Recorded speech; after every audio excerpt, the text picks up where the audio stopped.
E seguimos com o tema financiamento de doentes com RD e DMI. Chamo ao palco Ângela Carneiro. Muito bom dia a todos. Eu primeiro começaria por agradecer o convite que me foi endossado e foi endossado ao grupo de especialistas de retina pelo Dr. Sérgio Azevedo para participar nesta reunião e para estar aqui como representante do grupo de financiamento dos doentes com retinopatia diabética e degenerescência macular da idade. É um grupo... Aqui?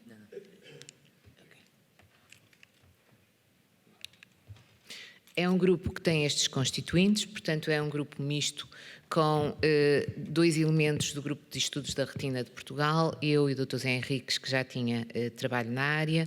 Temos também o Dr. Eduardo Castela, o Dr. Eduardo Costa, o representante do colégio também e o Dr. João Ribeiro. Portanto, nós temos um modelo de financiamento para o tratamento da retinopatia diabética e da degenerescência macular da idade que pensamos que necessitará, provavelmente, de ser alterado.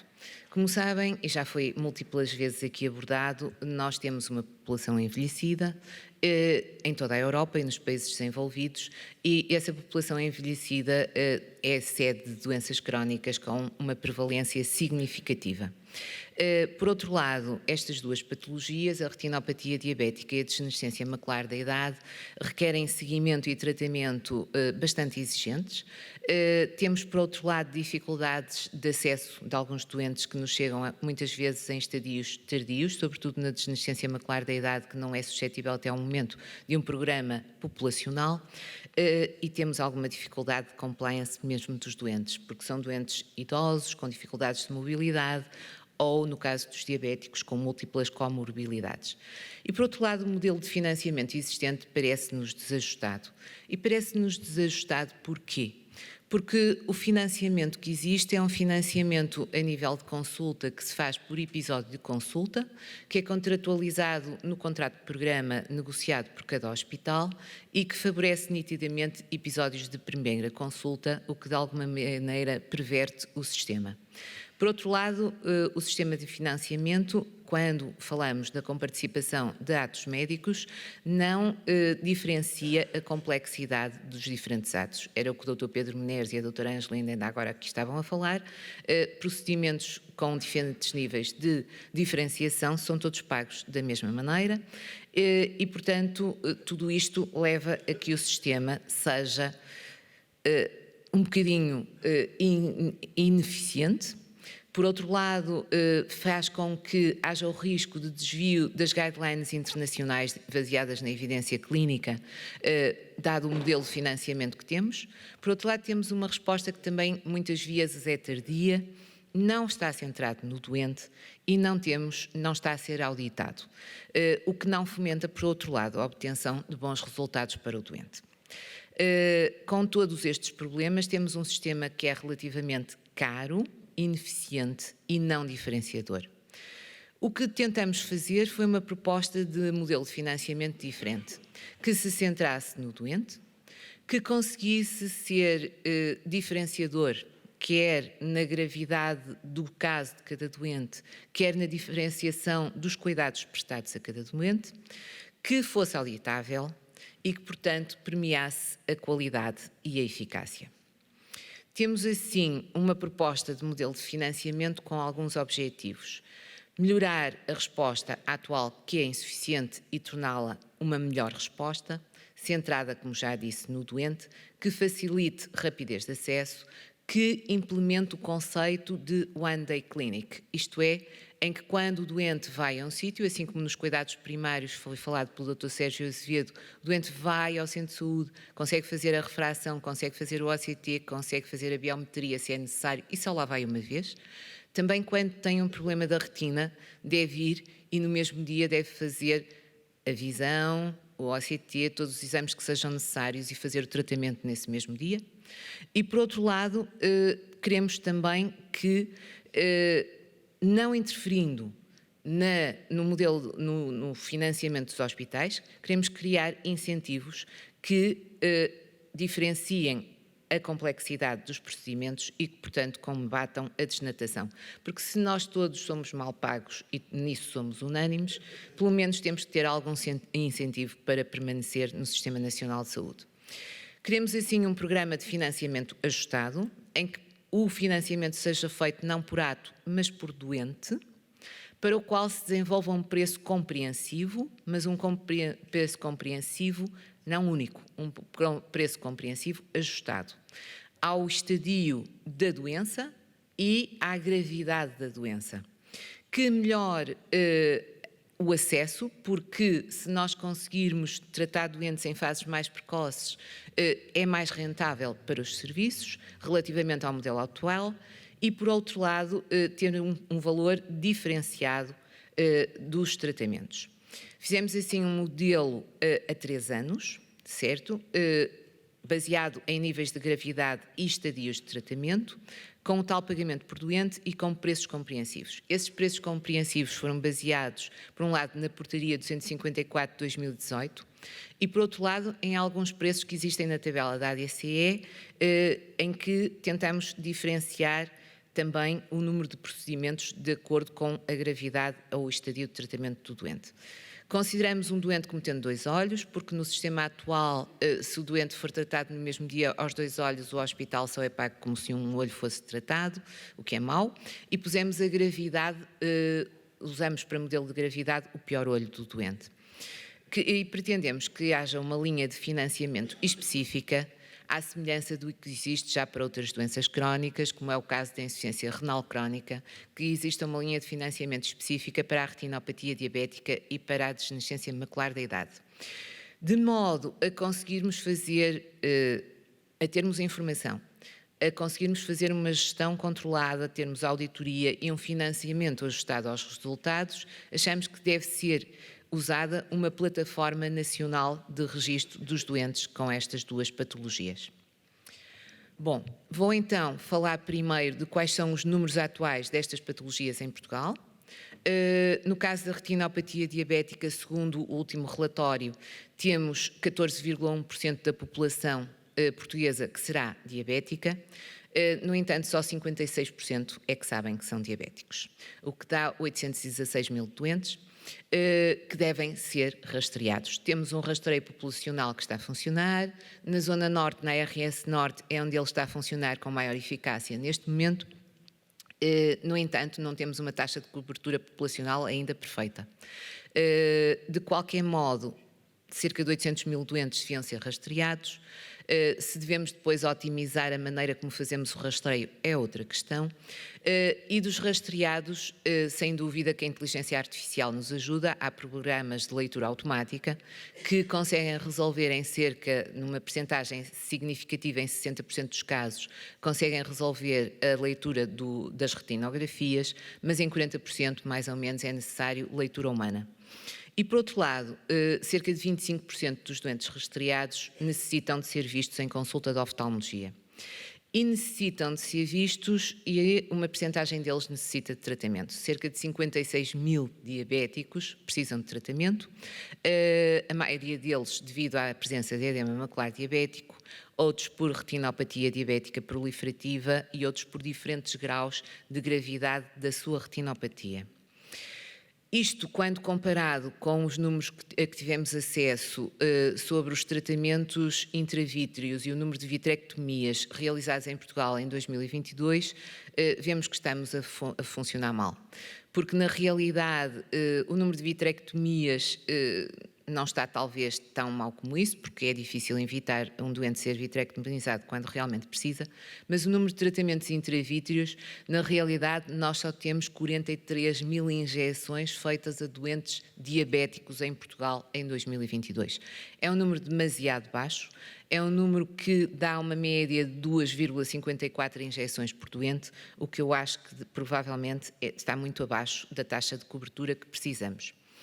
Para o nosso modelo, partimos para um trabalho que já estava feito previamente, em grande parte também pelo GER, com a colaboração do Dr. Zé Henriques, em que temos uma diferenciação dos doentes da retinopatia diabética por nível de gravidade. Temos 3 graus, o grau 1, que são aqueles doentes que precisam apenas ou de consulta de oftalmologia, ou quando muito, da realização de laser terapia. Mas destes grau 1 há diferentes estadios também. O grau 2, que é aquele doente que vai necessitar que tenha um edema macular diabético envolvendo o centro e, portanto, pelo menos precisa de tratamento intravítreo. E o grau 3, quando poderá ter necessidade de um centro mais diferenciado com necessidade de vitrectomia, porque tem uma doença diabética avançada associada ou não a edema macular. No grau 1, temos também que diferenciar, que é completamente diferente, termos uma retinopatia diabética sem edema macular, mas que precisa de vigilância porque tem risco de proliferação e pode precisar de uma panfotocoagulação, daqueles que têm um edema macular focal longe do centro com laser focal podem ficar resolvidos, ou dos que têm uma retinopatia diabética proliferativa, são diferentes graus também.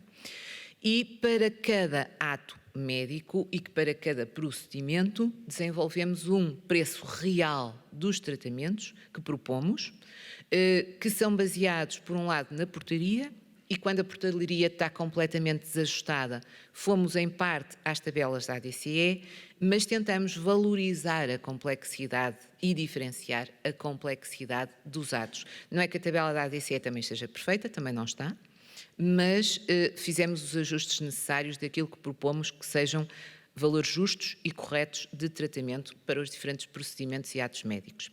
E para cada estadio, com base na literatura e com base na opinião de médicos dedicados à área da retina, fizemos a necessidade que cada doente tem de consultas, de realização de OCTs, pusemos no patamar a angiografia e o OCTA, de angiografias ou OCTA por ano, de laser, de injeções intravítreas e de vitrectomia. Os doentes nos estadios mais precoces são os que precisam de menos coisas, como é evidente. Depois temos no grau 1 os que precisam de laser e temos aqui calculado o que eles precisam ao longo do tempo. Como é evidente, nos primeiros anos precisam de mais cuidados, ao longo do tempo vão precisando de menos, a taxa de laser vai diminuindo ao longo do tempo, os retratamentos. E no caso do edema macular diabético não envolvendo o centro, que pode ser tratado só com laser focal, também há esta diferenciação ao longo do tempo. No caso do edema macular diabético envolvendo o centro, entramos com a taxa de bilateralidade e os números que aqui estão, e em todos os anteriores também entramos com a taxa de bilateralidade, todos os números que aqui estão englobam os dois olhos e o número de injeções intravítreas aqui também engloba os dois olhos. São baseados muito no protocolo I, como todos nós, do DRCR-NET, como todos nós sabemos, no primeiro ano há uma maior necessidade de tratamento, mas o doente diabético tem a particularidade de, ao longo do tempo, progressivamente irmos conseguindo maior controle da doença e necessitar de menos tratamentos. No caso dos doentes que necessitam de vitrectomia, temos também aqui a estimativa da evolução ao longo do tempo. No caso da degenerescência macular da idade, os números atuais da degenerescência macular da idade são baseados no Coimbra Study, que está de acordo com os dados a nível internacional, que aponta para uma prevalência da degenerescência macular da idade de 12,5%. Portanto, temos cerca de 500 a 600 mil doentes que deveriam ser observados e que deviam entrar no tal programa de observação a nível dos centros de saúde, que não se faz neste momento em Portugal, e sabemos que só 1,2% é que tem formas avançadas da doença. E destes, cerca de metade têm degenerescência macular da idade exudativa e necessitam de tratamento. São cerca de 25 mil doentes em Portugal que precisam de tratamento. Segundo, entramos com a estimativa dos dados dos censos de 2021. Calculamos aqui também não o grau de gravidade da degenerescência, mas sim a evolução do tratamento ao longo do tempo. E temos aqui o número de consultas que cada doente e de OCTs e de eventualmente OCTAs que cada doente vai precisar ao longo do tempo e diferenciamos ao longo dos 3 anos. Porque no primeiro ano, como temos doses de carga e devemos fazer estratégias de tratamento proativas, o número de tratamentos é mais alto e vai depois estabilizar num valor mínimo necessário para a manutenção da acuidade visual ao longo do tempo. Pusemos também aqui uma diferenciação na terapia fotodinâmica, que também pode ser necessário em alguns tempos de neovascularização e em raros casos, mas em alguns podemos precisar também de vitrectomia. Temos assim um modelo anterior que não era bom, pelos motivos que já falei anteriormente. Temos uma situação real na nossa população que está desajustada, quer em preços, quer em volumes, e temos que tentar fazer um alinhamento do volume dos procedimentos baseado nas boas práticas e no valor real dos atos. Fazemos assim um modelo de preço compreensivo para 3 anos, tudo centrado no doente, e tudo isto já foi explicado previamente, e de qualquer modo, para evitar que haja uma baixa significativa de financiamento dos hospitais, pretendemos que o índice case mix entre também na valorização destes valores. Temos aqui a simulação agora que foi feita para os modelos propostos, com os graus de diferenciação. Como podem ver, por exemplo, no grau 1, todos eles estão diferenciados por grau de severidade, mas dentro de cada estadio há doentes que precisam de diferentes níveis de cuidados, mesmo assim. E são realmente os procedimentos efetuados com a quantidade ajustada ao nível de gravidade de cada doente. Isto é a proposta e os custos no primeiro ano, segundo ano e terceiro ano, que, como podem ver, é diferenciadora de acordo com, no caso da retinopatia diabética, no caso da gravidade e do ano de tratamento, e é completamente diferente se fizermos simular com os preços que temos atuais, no modelo atual, com os preços que temos no modelo atual. Não, usando os preços que nós pretendemos, no modelo atual que nós temos, dá valores que são completamente desajustados.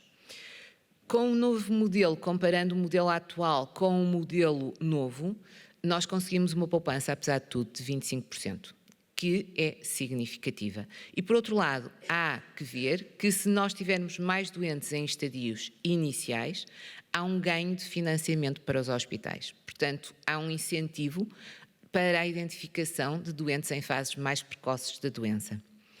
No caso da DMI, também fizemos a comparação do cenário que temos atual com o cenário proposto. E aqui a taxa de poupança é maior. Conseguimos uma poupança que varia entre 40% a 43%. Eu acho que são valores significativos, temos preços associados, consumos reais e, portanto, apesar de tudo, permitem-nos poupar dinheiro. Claro que este modelo de financiamento, isto é uma proposta, não é nada já definitivo nem que esteja em funcionamento, requer ajustamento e requer que também haja prémios associados ao bom ou ao mau desempenho. Prémios ou penalizações, conforme o número de doentes que consigamos ter e portanto, na implementação é importante fomentar a procura ativa de doentes, sobretudo em estadios mais precoces. Os indicadores de desempenho devem garantir que os cuidados prestados por nível de risco são prestados de acordo com o que é pré-definido e, por outro lado, os preços devem ser ajustados de acordo com os tais índice case mix. Num objetivo de melhoria contínua, devemos ter um registro de todos os doentes com descendência macular da idade e todos os doentes com retinopatia diabética, numa plataforma digital. À semelhança do que acontece, por exemplo, na Reuma-PT, que neste momento os doentes com tratamentos com biológicos são registados numa plataforma antes de iniciar o tratamento, também estes doentes o devem ser. Existe já em Portugal uma plataforma que pode ser usada, nós temos um Retina-PT, que foi desenvolvida pelo Grupo de Estudos da Retina de Portugal. Os doentes deviam ser inscritos nessa plataforma pré-tratamento, permite registar o estadiamento do doente, permite inclusivamente meter imagens na plataforma e permite registar todos os tratamentos realizados e ver os resultados funcionais e morfológicos obtidos. E, portanto, isto permite um financiamento ajustado aos resultados obtidos. E propomos que o modelo de financiamento seja revisto ao fim dos primeiros 3 anos de funcionamento. Isto é uma demonstração do tal Retina-PT, que é uma plataforma grande, que existe, que está a funcionar, que vários hospitais em Portugal já estão a usar para meter os doentes e que pode ser usada de múltiplas maneiras, que nos dá resultados dos doentes de uma maneira muito detalhada e que podemos auditar perfeitamente aquilo que estamos a fazer. Eu penso que temos que fazer algo para mudar, provavelmente, este paradigma de financiamento que está atualmente em curso. Era isto.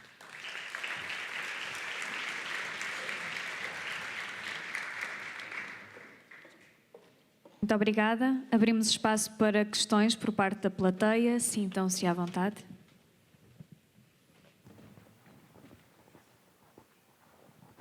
Muito obrigado. Rufino Silva. Queria felicitar o grupo de trabalho e a professora Ângela por este... Isto vem na sequência do primeiro Oftalgest do ano passado e, portanto, é um grupo de trabalho que apresenta uma proposta estruturada. E parabéns porque acho que está muito bem estruturada.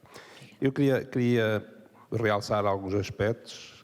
O primeiro é, estas duas doenças, e esta é a razão, se calhar, porque aparece esta proposta, estas duas doenças são a primeira causa de cegueira em Portugal a partir dos 20 anos de idade.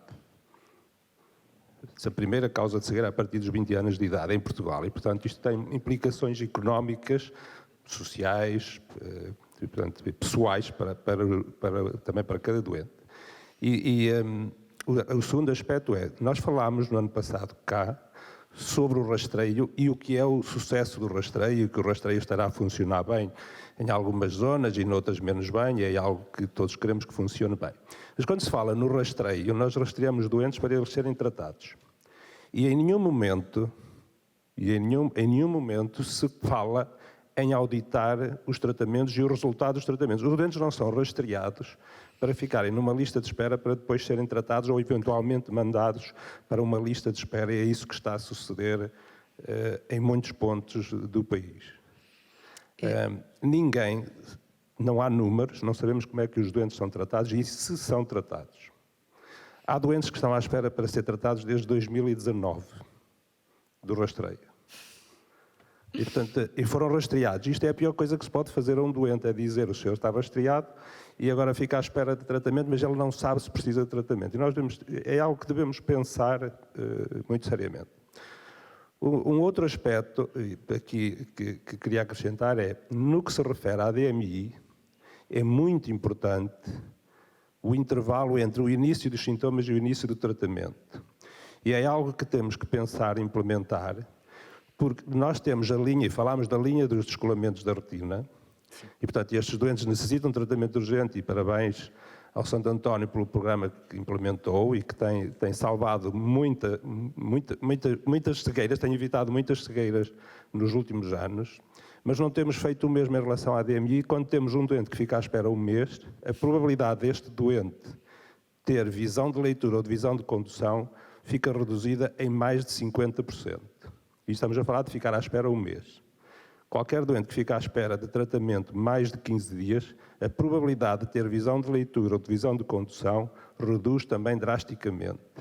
Portanto, é algo que temos que pensar. Em relação à parte económica, é esta que está para discussão. Parabéns, penso que é uma proposta sólida e fica aberta à discussão.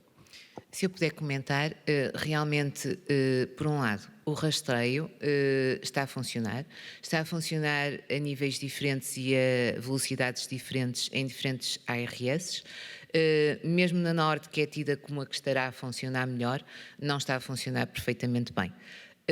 Os hospitais têm realmente um incentivo para ver os doentes nos 30 dias, de acordo com o programa, o contrato de programa faz parte, uma parte em que o doente terá que ser visto em 30 dias e tratado no hospital. Ninguém audita que tipo de tratamento é que o doente faz. Ele é chamado para o hospital, é verdade.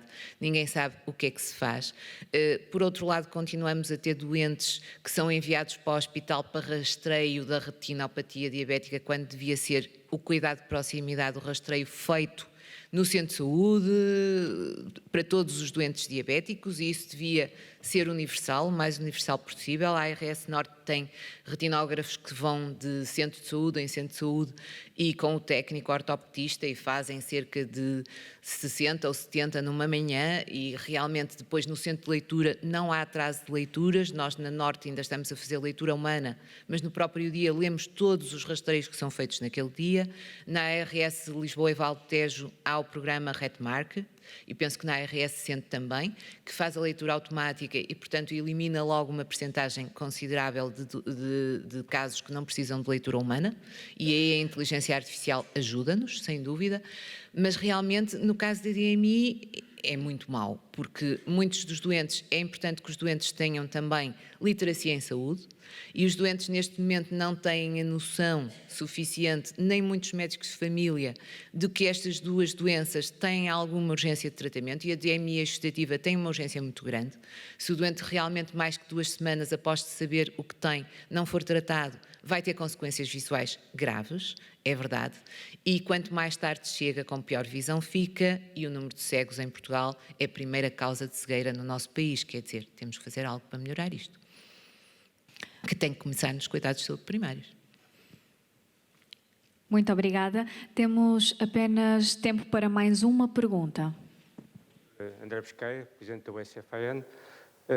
É só para realmente confirmar que os rastreios, há grandes disparidades ao nível do país, não é? E ao longo dos últimos anos, na ARS Lisboa e Voltaire já houve realmente um rastreio mais sistemático, agora não há. Nós temos, em alguns centros de saúde, nós temos que referenciar ao serviço de oftalmologia e, portanto, há aqui realmente muito trabalho a fazer. Uma arma, digamos, de pressão é exatamente este tipo de plataformas. Foi uma coisa que nós também fizemos, em nível dos cuidados de saúde primários. Ficámos à espera que o Estado fizesse uma plataforma, como não a fez, a USFAN fez a plataforma e depois doou-a ao SNS. E neste momento é gerida pela ACSS. E isto é fundamental para uma questão de transparência, ou seja, é uma arma ótima. É um instrumento ótimo para a nossa gestão da nossa atividade, mas depois também tem que ser um instrumento de transparência, ou seja, claro, há dados que têm que estar públicos, não é? E isso é uma forma depois de pressão, porque as coisas aconteçam, enorme. Se forem ver o BI dos cuidados de saúde primários, aquilo foi, portanto, foi pensada, financiada por nós e depois doada. E, portanto, se quiserem ter uma plataforma, se calhar este é um caminho. Ou seja, se ficarmos à espera que o Estado o vá fazer, se calhar não o vai fazer. Nós temos uma plataforma. Exatamente. E que funciona e que dá perfeitamente para auditar todas as fases do processo, se fizer falta. E, eventualmente, novamente dual. E depois nós temos agora uma gestão conjunta com a ACSS dessa plataforma. Exato. E isso, portanto, é um instrumento depois também de pressão e de transparência. Claro. Pronto, e a parte dos rastreios realmente tem que ser organizado de outra maneira. Outro aspecto tem a ver com a questão remuneratória. Já ouvi várias hipóteses, os oftalmologistas consideram-se mal remunerados, nós também, mas também, novamente, não ficámos à espera. Fizemos uma proposta e nós somos, em modelo B, os médicos de família, em modelo B das USF, somos os únicos que não temos um salário fixo. Nós temos uma parte que é 40% da nossa remuneração, que é variável e tem a ver com carga de trabalho e qualidade. É claro que isto está a risco, ou seja, eu como estava em 42 horas, posso ganhar menos, não é? Mas realmente não tem acontecido. E isto realmente consegue-nos dar uma remuneração que é competitiva mesmo com a privada, dentro da função pública. É claro, eu pessoalmente considero-me bem pago, bem remunerado. E isto, pronto, não sei se toda a gente consegue dizer isto dentro da função pública, mas eu considero-me bem remunerado. Acho que é adequado. Acho que realmente... Eventualmente tenho realmente às vezes dias muito longos, mas considero-me bem remunerado. E, portanto, a proposta, novamente, não ficar à espera de um político eliminado que faça a proposta, é realmente fazer a proposta e depois tentar lutar com ela e depois prová-la com a parte da plataforma, que realmente aquilo poupa dinheiro. Sim, sem dúvida. Quanto à remuneração, eu gostava de poder dizer a mesma coisa, eu e a grande maioria dos médicos especialistas a nível hospitalar, em que realmente não temos o modelo das USF e, portanto, ninguém se sente bem pago. Estamos lá, talvez, por alguma satisfação profissional, porque nos sentimos realizados e gostamos do que fazemos, mas cada vez também temos mais dificuldade nisso, porque de antes o meu hospital era muito melhor equipado que qualquer clínica privada que houvesse à volta. Agora eu tenho melhor equipamento fora do hospital do que dentro do hospital. Isso também é mau.